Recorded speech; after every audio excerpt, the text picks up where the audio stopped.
Hello, and welcome to Innovation Week, Episode 1, the Microsoft Surface. Now, before I continue, I'm going to go ahead and warn you that the specs I am about to tell you are not confirmed, because as I started making this video, it seems that the Surface website is down.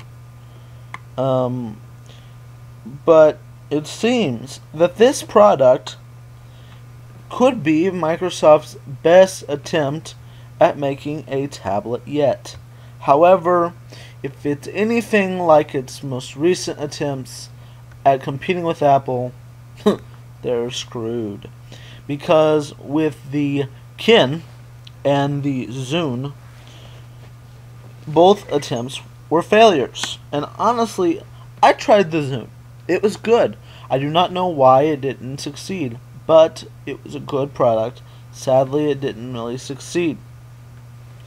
The most successful items Microsoft has had in the last quarter century seems to have been the last successful thing it's had as far as hardware goes, and then necessarily software, was basically its Xbox console, its Xbox 360 console, which that was 2001.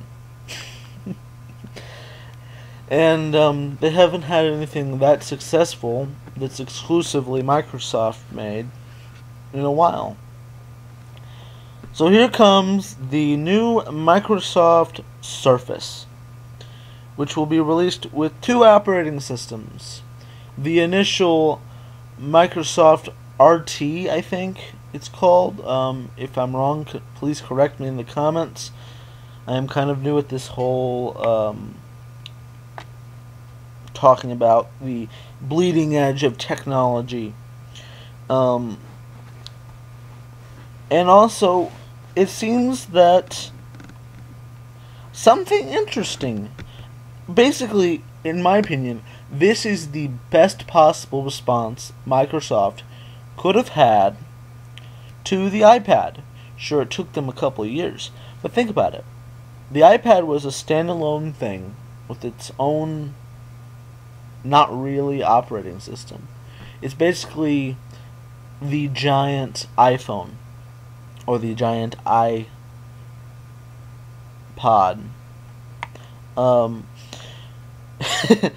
If any of you want to, you can count the number of times I say Anyway, on to the rest of it. It seems that it is a big response to the iPad. For one, it holds the new operating system, a true operating system. It has a full computer inside of it. It is not a netbook, it is a computer, which is surprising because it is extremely thin. It also has an attachment, a keyboard attachment, and this is amazing because it has full connectability very easily. It is so thin. It is extremely thin. These are the specs of the hold on a second, of the tablet. Here's the specs. The OS, there are two OSs for this Surface device. There is the Windows RT, which is the minimum requirements for the tablet. It is for the tablet. And you can also have Windows 8 Pro. I guess its weight is no. I'm kind of new, so can you tell me? It says light, 676G. For Windows 8, it's 903G. In thinness, I understand this, 9.3 millimeters thick is how thin the Windows RT version of the Surface will be, which is something that will be available before the Windows 8. For the Windows 8 version, it'll be 13.5 millimeters, which is still extremely thin. Extremely thin. Its display for the Windows RT is 10.6-inch ClearType HD display, which for basically Windows 8 is pretty much the same thing. It's a 10.6-inch ClearType Full HD display. It's energized, whatever this means, is 31.5 WH. The Windows 8 Pro one is 42 WH. It's connected. I'm guessing this is all the features it has. For the Windows RT, it has micro SD, USB 2.0, micro HD video, and 2x2 MIMO antenna, or antennae, I guess the pronunciation would be. And for the Windows 8 version of it, we will have micro SD XC, USB 3.0, a mini DisplayPort video, and a 2x2 MIMO antennae. Its protective systems for the Windows RT include the Office, Home, and Student RT, touch cover, and type cover. The Windows 8 Pro will have a touch cover, a type cover, and a pen and palm block. Its practical items are both the same for both operating systems. The Vapor Mag case and stand, or Vapor MG, whichever one you want to call it. I call it Vapor Mag. The configurables are, for Windows RT, it is 32 gigabytes and 64 gigabytes. For the Windows 8 Pro, it'll be 64 gigabytes and 128 gigabytes. For a tablet, that is sheer power. The price is not available. Some are saying $1,000. Some are saying more preposterous prices that I doubt will even come true. I've even seen one as high as $10,000, which I completely think is absolute baloney in technical terms. And the keypad that you can add on to this through means of magnetism, I think, you can have different colors, so they are customizable keyboards that are flexible. Microsoft is preloading this tablet with Microsoft Office, and it'll have the Windows RT will have an NVIDIA ARM processor. The Pro version, which has Windows 8, will have Intel processors and will be slightly bigger. And basically, this thing is a big deal. This is the new thing. This is bleeding edge Microsoft. And what's absolutely amazing about this tablet is the fact, for one, it's so small. And for the first time, I can actually say that I am excited about Windows 8. Or at least say something positive about Windows 8.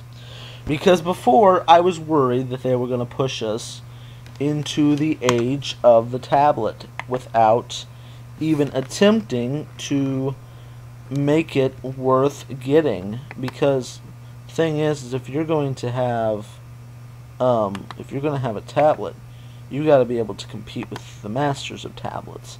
You've got to be able to compete with Apple. I'm going to try to go to their website again and see if they've got it back up on Surface.com. Let's see if they've got it. Let's see if Microsoft's software team has it fixed. And it looks like they do. They have it fixed. It only took 8 minutes for Microsoft to fix their problem. Apparently my plugin crashed. Whatever. Anyway, the Surface is going... I think it's going to be a very revolutionary thing for Microsoft, because the last majorly successful product was Windows 7. The last major hardware that was successful was Xbox 360. And the fact that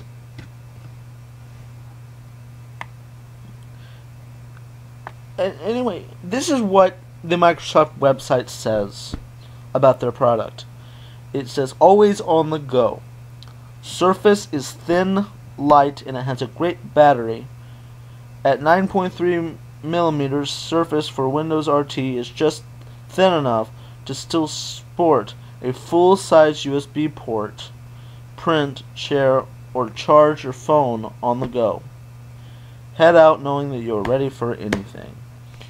So it's basically only thick enough for your USB port. It also says hands-off entertainment. Surface has a 10 I've probably said this before, a 10.6 inch 16 by 19 widescreen HD display. Microsoft's ClearType HD display technology delivers a great picture for movies. An ultra-wide viewing angle makes it easy for your friends to share in the vibrant experience. The auto-adjusting screen intensity delivers great visual clarity indoors and out. The addition of the micro SD card slot means you can bring your entire movie and music collection with you on vacation, which also makes it you be able to take your phone and put the micro SD card in this tablet, and you can view all your pictures, access your whole music library on your phone, and it'll make the difficulty of accessing your phone's database that I've had in the past non-existent. However, that's not the only amazing thing about this tablet. Otherwise, it wouldn't be worth the buy. It says, type with ease and get stuff done. Well, you can do that with a normal computer, except that laptops are bulky in comparison to this tablet. So what you got is, it says type up with ease and get stuff done. It says some activities call for a keyboard. No duh. Apple's had this problem with the iPad, where people are complaining about the hardness of being able to type something correctly and quickly like you need to. Surface comes with an integrated kickstand and a revolutionary 3mm thin pressure-sensitive cover that doubles as a fully functioning keyboard and trackpad. So basically, it comes with a keyboard, or it's an add-on. No one's quite sure yet if this comes with it, but it has an accessory of a keyboard that, by all practical means, is wireless. Your touch cover connects to your Surface with a single magnetic click. Now you can chat with friends and respond to emails comfortably. And the amazing thing about the keyboard is that it is flexible, meaning that the mythical days of breaking your keyboard in half due to anger, which by the way should be impossible, smashing it and everything, is no longer possible. You would practically have to jump on the keyboard to mess it up. It says, capture life from all sides. Surface has not just one, but two cameras, which to me sounds like a Apple ripoff, but that's just me. I use the front life cam to chat with the people that you care about. The rear-facing life cam is angled to 22 degrees, so you can flip out the kickstand and record meetings and events hands-free.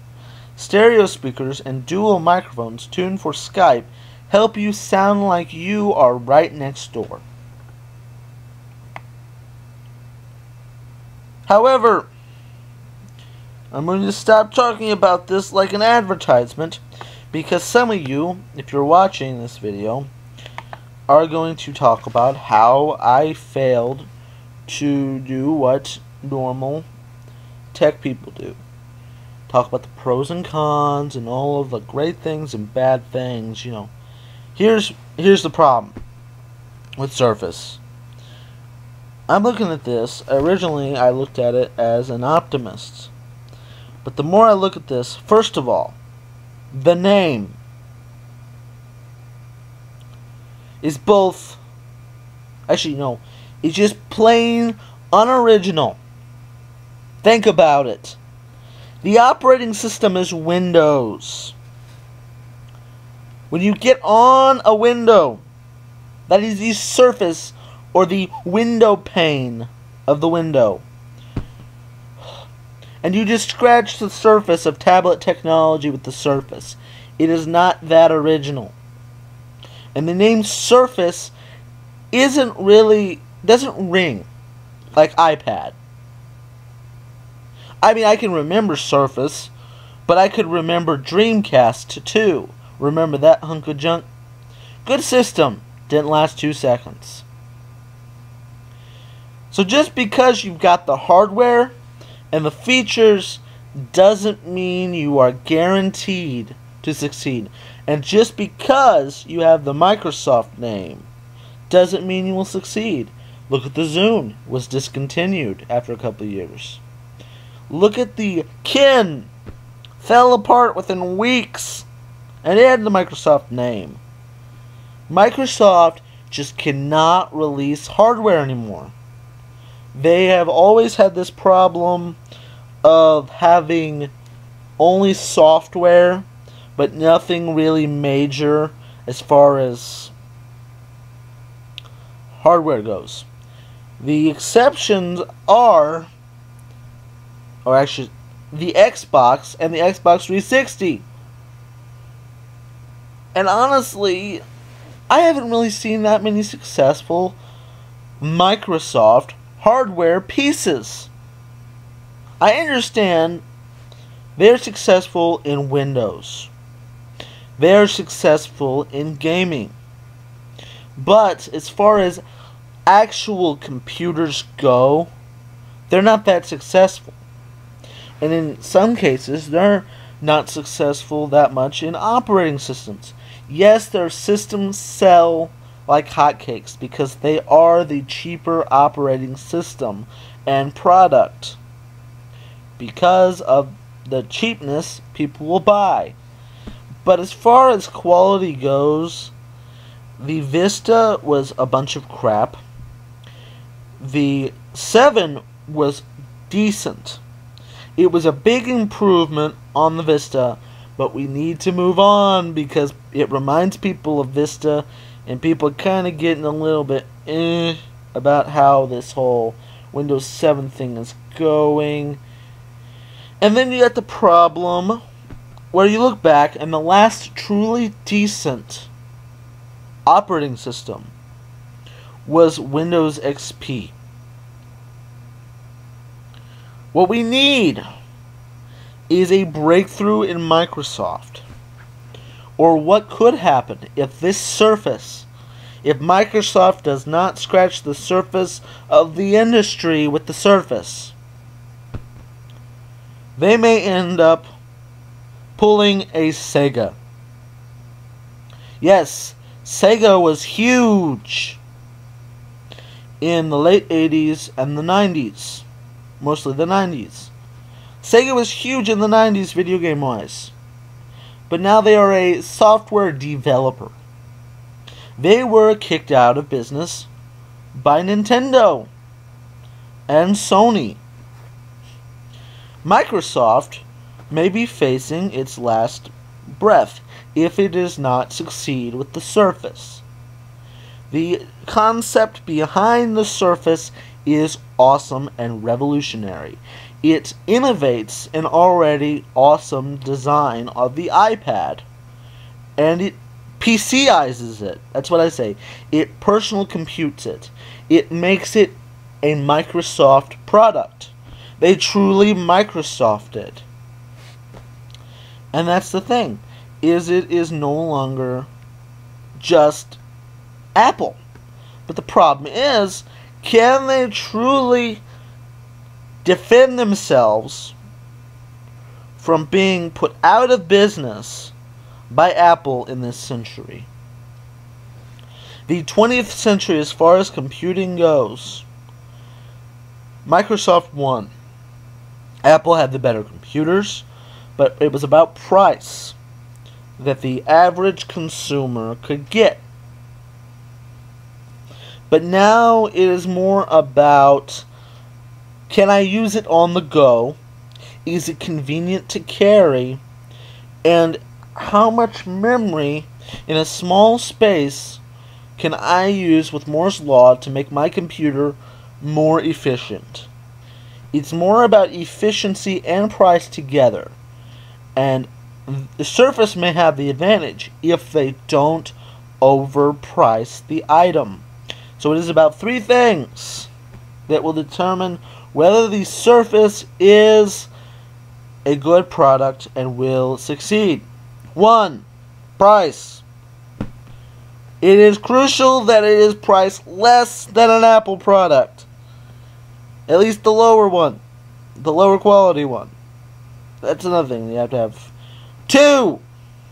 Quality. You must have a good quality product, because just because you have the lower price product does not mean you will succeed. Look at the Kindle. It may be big, but it's not as big as the iPad, because for one, it has less features, and 2, the quality overall is not as good as an iPad. That's why the Kindle Fire is worth more. But still. 3! And I cannot emphasize this enough. I do not know how this will do in the marketplace. They've got to be sure to be able to get people to remember the name. For one, I had a bit of a trouble remembering the operating system name. Or at least the bare bones Surface operating system. Windows RT reminds me of Windows NT, which was one of the least memorable operating systems that I remember Windows having, which was an add-on, or should I say a step up, or should I say a micro step up from Windows 98, which I feel is basically the Windows 8 Basic. Windows RT will be Windows 8 Basic to me. I will consider it that. I may be wrong. There probably is a Windows 8 a Windows 8 Basic. But as far as this whole computer race is going, so far, this is the quarter century of Apple. Now, whether or not the tide will turn in this decade remains to be seen. Because Apple has been kicking Microsoft's butt pretty hardcore since it came out with the iPod. So, I guess we'll see in the coming year and a half if the Surface pans out. This may determine whether or not Microsoft can exist in the hardware market like they once did back in the 20th century when they were the most powerful company as far as computers went. Thank you for watching. This was Innovation Week, Episode 1, the Microsoft Surface. Thank you for watching. This was Tech Scoop 101. Thank you for watching. Goodbye.